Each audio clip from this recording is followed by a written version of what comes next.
মাত্র একটি চিঠি, আর তাতেই উল্টে পাল্টে যায় সুন্দর গোছানো একটি জনপদ। বলছি ইসরায়েল নামক সন্ত্রাসী রাষ্ট্রের গঠনের ইতিহাস। 1917 সালে ব্রিটিশ সরকারের লেখা এক ঘোষণাপত্র, যেখানে ফিলিস্তিন রাষ্ট্রের মধ্যে ইহুদিদের জন্য জাতীয় আবাসভূমি করার কথা বলা হয়েছিল। আর এরই মাধ্যমে বর্তমানের এই হত্যা, গণহত্যা এবং বিভাজনের বীজ বপিত হয়েছিল।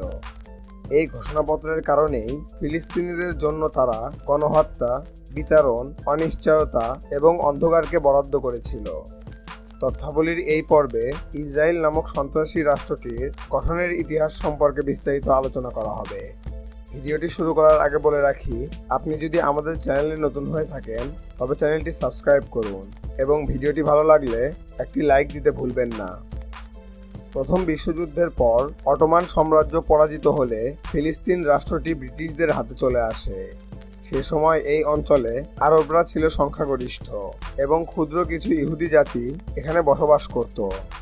1917 সালে ব্রিটিশ পররাষ্ট্রমন্ত্রী বালফোর্ড একটি ঘোষণাপত্রের মাধ্যমে এই অঞ্চলের ইহুদিদের জন্য একটি আবাসস্থান তৈরির ঘোষণা দেয়। আর এই ঘোষণায় মধ্যপ্রাচ্যে এক বিস্ফোরক বীজ বপন করে। গাজা মূলত একটি ছোট্ট উপত্যকা। এটি মাত্র 41 কিলোমিটার লম্বা এবং মাত্র 10 কিলোমিটার চওড়া। ব্রিটেনের মদদে ইউরোপ সহ বিশ্বের বিভিন্ন স্থানে থাকা ইহুদি হায়নাদের জন্য ফিলিস্তিনে বসবাসের সুযোগ দেওয়া হয়েছিল। এরপর দ্বিতীয় বিশ্বযুদ্ধের সময় হলোকাস্ট সহ বিভিন্ন ঘটনায় ইহুদিদের জন্য একটি রাষ্ট্রের দাবি জোরালো হচ্ছিল। সেই সময় 1948 সালে ব্রিটিশ সাম্রাজ্যের পতনের আগে আগে ইহুদি হায়নার দল তাদের একটি রাষ্ট্রের ঘোষণা দেয়, যেখানে তারা ফিলিস্তিনিদের জমি দখল করে এই রাষ্ট্রটি প্রতিষ্ঠা করেছিল এবং মার্কিন যুক্তরাষ্ট্রের পাঁচ-আটা প্রশাসন তাৎক্ষণিক ওই রাষ্ট্রটির স্বীকৃতিও জানায়। এই ঘোষণার পরদিনই আরব রাষ্ট্রগুলো ইসরায়েলের বিরুদ্ধে যুদ্ধ ঘোষণা করে। তবে 1949 সালে যুদ্ধবিরতি হলেও তখন ইসরায়েল ফিলিস্তিনিদের অধিকাংশ অঞ্চল দখলে নিতে সক্ষম হয়। এ সময় প্রায় 7.5 লক্ষ ফিলিস্তিনি বাস্তুচ্যুত হয় এবং নিজেদের ভিটা জমি থেকে বিতাড়িত হয়।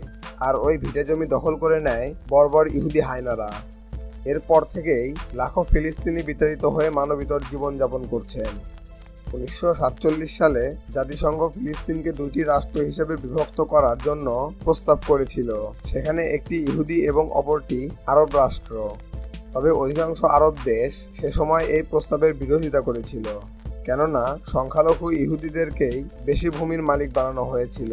তবে ইসরায়েল ওই প্রস্তাবনার ভিত্তিতেই নিজেদের রাষ্ট্রের কাঠামো গড়ে তোলে। এর পরবর্তী দশকগুলোতে ইহুদি হায়নারা ধারাবাহিকভাবে বিভিন্ন যুদ্ধ ও সংঘাতের মাধ্যমে এবং সামরিক অভিযানের মাধ্যমে নিজেদের সীমানা বৃদ্ধি করতে থাকে। বিশেষ করে 1967 সালে 6 দিনের যুদ্ধে তারা গাজা, পশ্চিম তীর, পূর্ব জেরুজালেম এবং সিরিয়ার গোলান মালভূমি নিজেদের দখলে নেয়।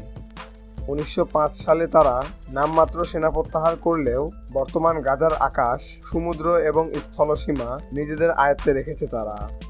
পরবর্তীতে 2006 সালে হামাস রাজনৈতিক ক্ষমতায় আসার পর থেকেই ইসরায়েল ও হামাসের মাঝে বেশ কয়েকবার আক্রমণ ও পাল্টা আক্রমণ সংঘটিত হয়। এই পরিস্থিতিতে বর্তমান গাজার সাধারণ জনগণ এক চরম বিপর্যয়ের মধ্যে মানবেতর জীবনযাপন করছেন।